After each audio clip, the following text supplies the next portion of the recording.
is the Mesa Housing Services Governing Board. We are joined by Mr. Davis, but I believe Mr. Davis is not present. Is that correct?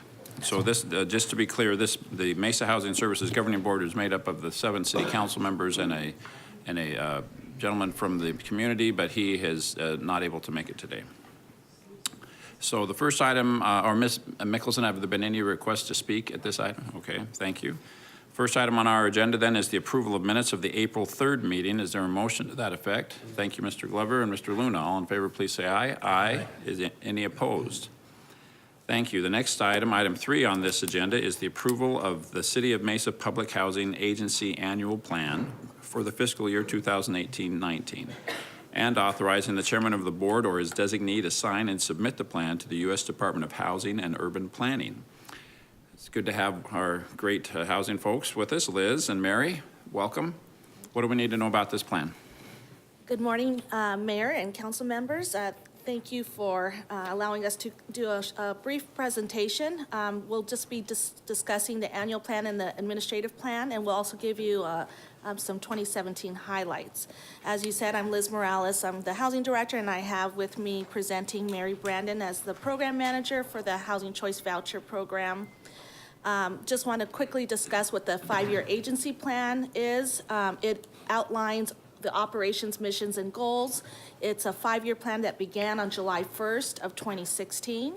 And we have to do an annual update, which would include any revisions and policy changes, which is our administrative plan, any new activities that we are doing, and progress on the progress report on the goals within the agency plan. So at the end of the meeting, we will ask for approval of our annual plan so that we will be in compliance with HUD. The administrative plan goes above and beyond what the HUD regulations requires. HUD allows us to set our own policies that are reflective of our city priorities and what we feel, how we want to administer the program. We've made some updates that reflect the changes to the Violence Against Women Act, and also updating our project-based voucher program related to vacancies. I will now ask Mary to talk about some highlights of the program. Good morning. Just an overview of a couple things for 2017. We have worked really hard, and we ended the calendar year with 99.8% utilization of our 1,700 vouchers. And that's really kind of a balancing act that you do. You don't want to overspend your funding, but you want to be as close to 100% as you can, so you can get as much admin fee as you can.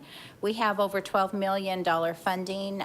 We expect $13 million this year because we were fully utilized. And another activity we're working on is a landlord outreach. We're going to have a fair in October, on October 11th, 2018. We applied for a grant with SRP MIC grant to get some funding to help with some activities to get landlord incentives to try to outreach, retain, recruit more landlords for our programs. Some technology that we've tried to use with our current software is we have a landlord portal where the landlords can go online and get all their information on their families and payments. We have an online waiting list app instead of all the paper copies. And we have an applicant portal where those applicants who have applied for our program can go in and make any changes, such as their address or income. And then one other thing that we did is we have an HQS tablet that our inspector takes with him out in the field, and he's able to process the inspections and pass them right there on the tablet, and it syncs to our software. One more thing that is a highlight is our VASH program. We have 191 vouchers for our homeless veterans, and currently we have 145 housed. We are having the referrals are coming in pretty slow, but the Maricopa County is working on seeing if we can get to functional 0 for homeless veterans, and they're getting really close. The list is getting smaller and smaller, so we are working with them regionally. In closing, we appreciate your time and reviewing these changes and approving them. I do want to thank Mary and her staff that are in the room for their hard work. And it's a difficult program sometimes to administer, but they do a fine job, so I just want to recognize them today. Thank you very much, ladies. Thank you for the great job you're doing in our public housing program. Questions from council? I had the privilege of chatting with these ladies just a few days ago and getting an update, and I just want to emphasize a couple of points that they just made. When is the landlord fair that we're talking about? Is it October 11th? Okay. This is an important event because for these programs to be successful, the landlords need to cooperate. As was indicated earlier, these ladies are great at using the voucher program. We have 99.8% of our vouchers are in use, but as was mentioned also, the VASH vouchers, which is the vet vouchers, we have the capacity to be working with 191 vets, and right now we have 145 in the program. And so there's always attrition. You know, every month someone leaves, someone goes, and the same is true for the Section 8 vouchers. The good news is, and correct me if I'm wrong, that when the VASH vouchers are underutilized, we can apply that capacity to the other vouchers. So that's why we're at 99%, even though we have, you know, what, 30 or 40 VASH voucher that are going unused. So the moral of that story is we need to work with our landlords so that these veterans have an easier time when they have the vouchers and the Section 8 folks getting actually having the capacity to use them. Just to also remind you what we already know, over the last couple of years, we've worked with some of our neighboring communities, Queen Creek and Gilbert and Chandler, to enter into IGAs so that we can administer the VASH voucher program for them.